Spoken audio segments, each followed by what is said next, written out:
أعوذ بالله من الشيطان الرجيم بسم الله الرحمن الرحيم الحمد لله الصلاة والسلام على رسول الله وعلى آله وأصحابه ثم أما بعد السلام عليكم ورحمة الله وبركاته برادران و خواهران و بینندگان و شنوندگان محترم، الحمدلله که ما و شما از کتاب بناء الاطفال مختصر بناء الافعال، از این کتاب ما و شما 3 درس گرفتیم.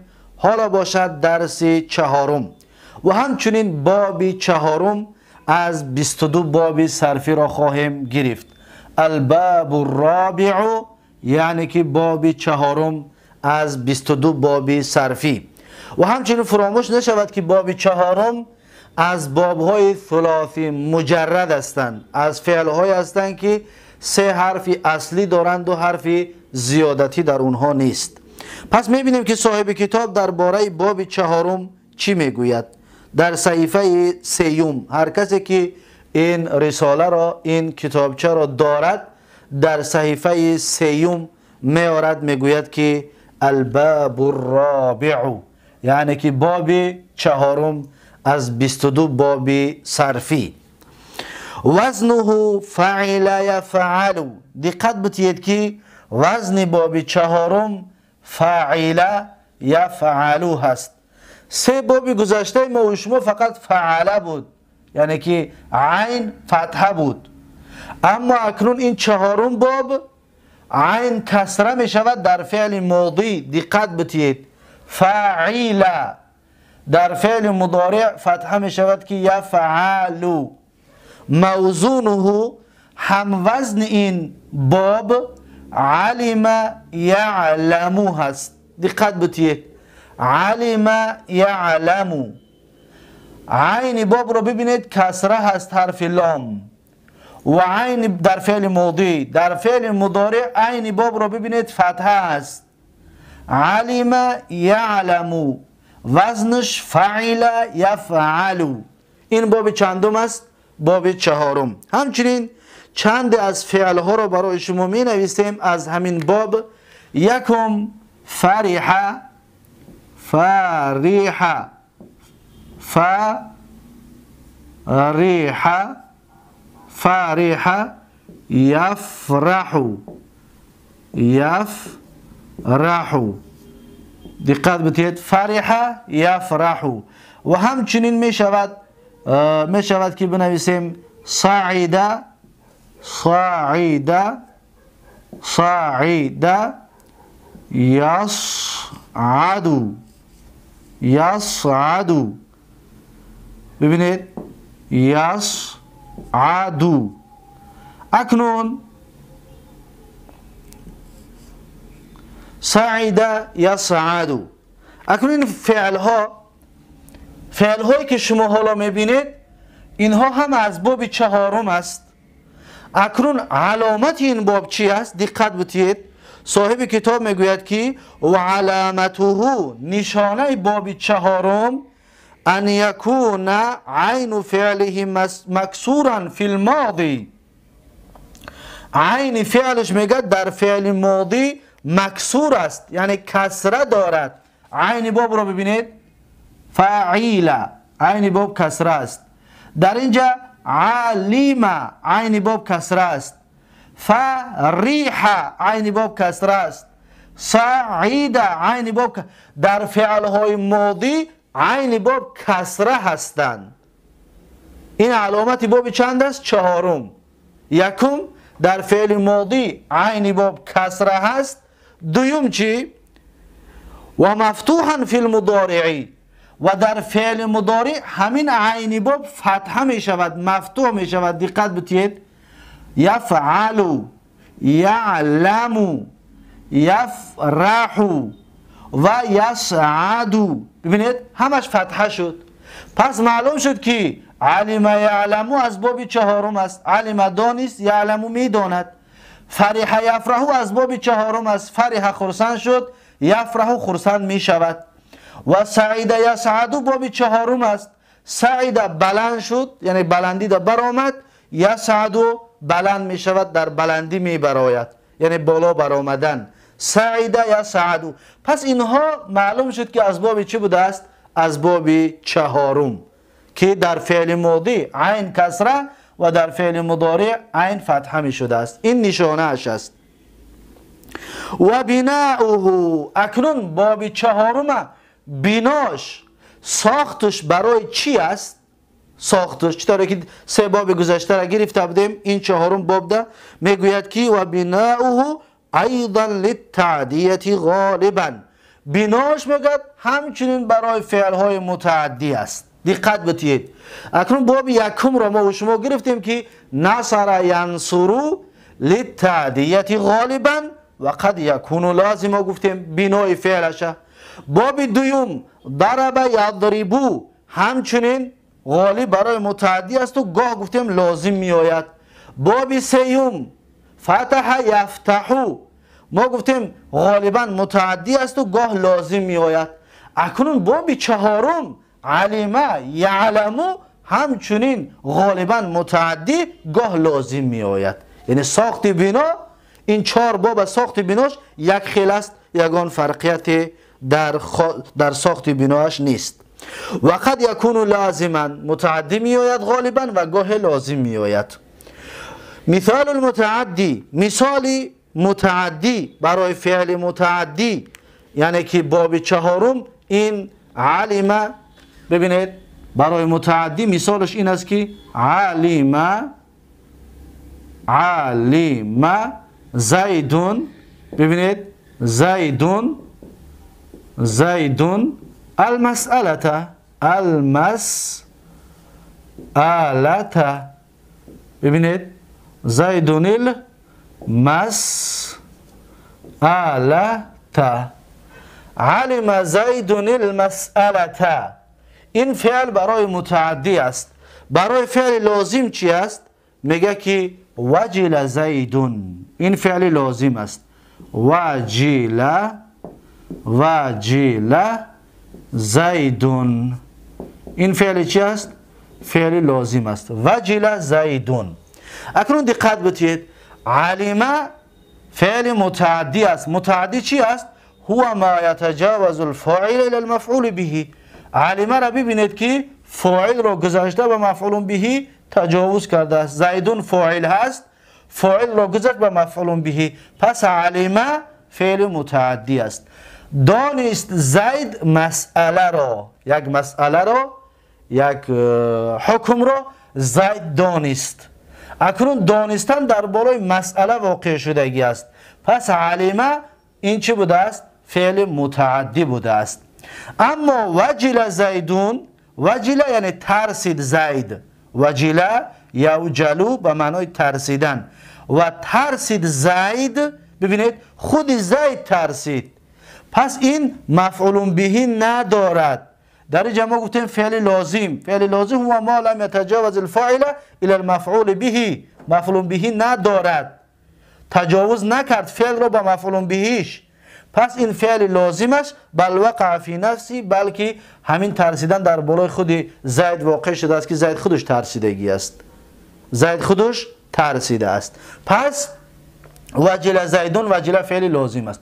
علم فعل متعدی است، غالب این باب متعدی می آید. وجله باشد فعل لازم است که گاهی از این باب فعل لازم می آمده است. پس این هست مثال هایش. اکنون این را اعرابش، تحلیل این کلمه ها چطوره که در درس های گذشته ما می خوندیم. الاعراب علم فعل ماضی مبنی على الفتح لا محل له من الاعراب، زید فاعل مرفوع و علامت رفع الضمه الظاهره، المسأله مفعول به منصوب و علامت نصب الفتحه الظاهره. این اعراب تحلیل جمله یکم. جمله دوم باشد تحلیلش چنین است که وجل فعل ماضی مبنی على الفتح لا محل له من الاعراب، زید فاعل مرفوع و علامت رفع الضمه الظاهره. این تحلیل جمله دوم. با همین این درس به پایان رسید. اکنون ما و شما دانستیم که باب چهارم فعل یفعل علم یعلم بوده است. اکنون ما در بدان گفته بودیم که عرب از هر مصدر 12 چیز اشتقاق میکند. عرب از هر مصدر 12 چیز میگیرد.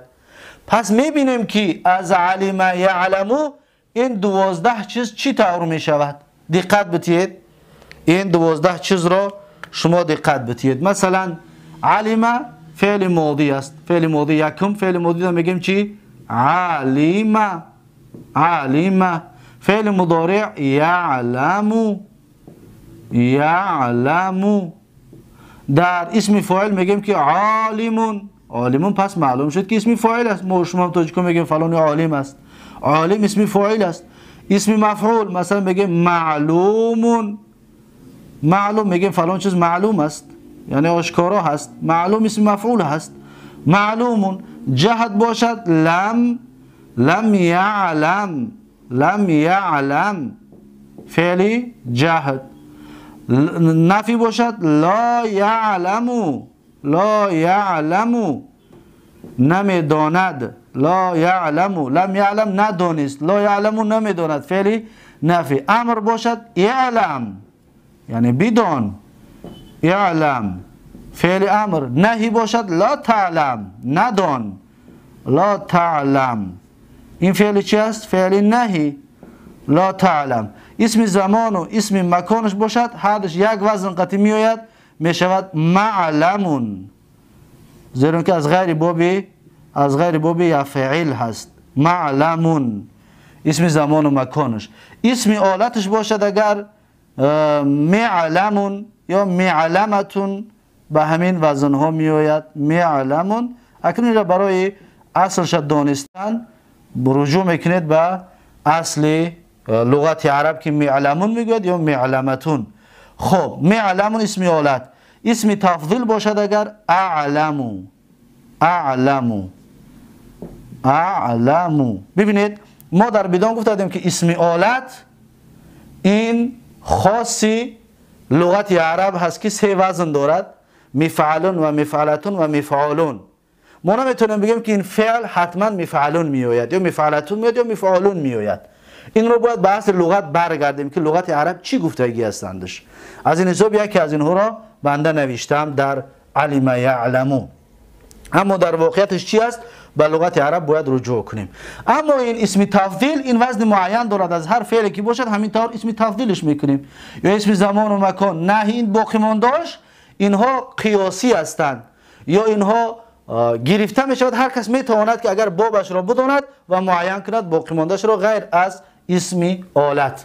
غیر از اسم آلت که این وابسته به چی است؟ وابسته به آنچه که در زبان عرب آمدگی است. پس معلوم شد که این 12 چیز را ببینید. علم یعلمو. علم فعل ماضی 14 صیغه اش را بگویید شما خودتون. علم علم و علمو تا آخرش. یعلمو همچنین فعل مجهول فعل ماضی را هم بگویید. یعلمو میداند. یعلمو یعلمون یعلمون 14 صیغه اش را بگویید و فعل مجهولش هم بگویید. مضارع مجهول یعلمو. عالمون 6 صیغه دارد بگویید. معلومون 6 صیغه دارد بگویید. لم یعلم فعل جهت 14 صیغه دارد. لم یعلم لم یعلمو لم یعلمو تا آخرش بگویید. لا یعلمو فعل نفی. لا یعلمو همچنین 14 صیغه دارد. لا یعلمو لا یعلمون لا یعلمون این رو همچنین معلوم و مجهولش رو بگویید. اعلم 6 صیغه دارد بگویید. اعلم اعلمو اعلمو اعلمی اعلمو اعلمنا 6 صیغه. لا تعلم نهی این 8 صیغه دارد معلومش. 14 صیغه دارد مجهولش.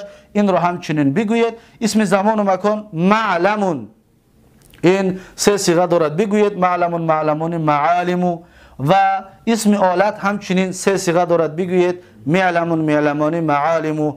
و اسم تفضیل 6 صیغه دارد. این رو بگویید که اعلم اعلمون اعلمون علم علمیان علمیاتون. این اسم تفضیل 6 صیغه اش می باشد. اینها را شما خودتان کامل بکنید.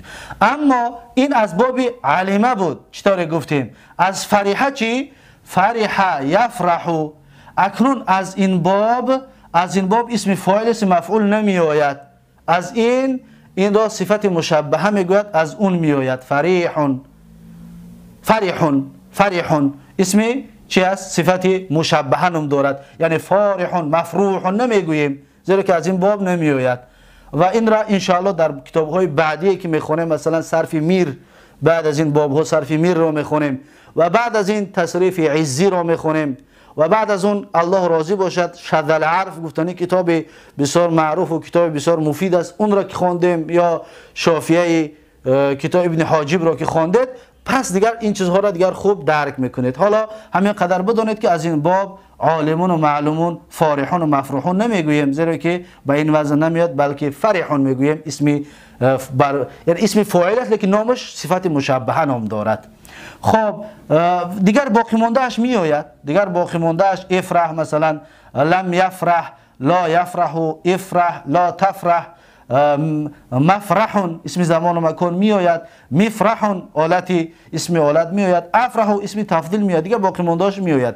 اما سعیده اینها همشون میآید که سعیده، سعیده، یسعد، صاعد، مسعود، لم یسعد، لا یسعد، اسعد، لا تسعد، مسعد، مسعد، این میآید. یعنی که مسعد آلتی که اسم زمان و مکانی که مسعدون، مسعدون اسم زمان و مکان، مسعدون اسم آلت، آلتی که آدم را بالا میبردارد. مثلا میشود مسعد گفته، چرا بگیم لیفت را که آدم را بالا میبرارد. خب اسعدو این اسم تفضیلش است که با 6 صیغه شما خودتان تکرارش کنید. پس این بود باب چهارم. باب چهارم درس امروزه ما و شما با همین با آخر رسید. پس در یادتان بگیرید که علم یعلم این باب چهارم هست. پس باب ها را در آخر یک بار مختصرا میاریم که باب یکم نصر ینصرو هست، باب دوم ضرب یضربو هست، باب سیوم فتح یفتحو است که این شرط دارد گفته بدیم، باب چهارم این علم یعلمو هست. با همین درس امروزه ما و شما به پایان و درس آینده باب پنجم را خواهیم گرفت. میبینیم که باب پنجم به چه وزن می آید. بارک الله فیکم و جزاکم الله خیرا و السلام علیکم و رحمت الله و برکاته.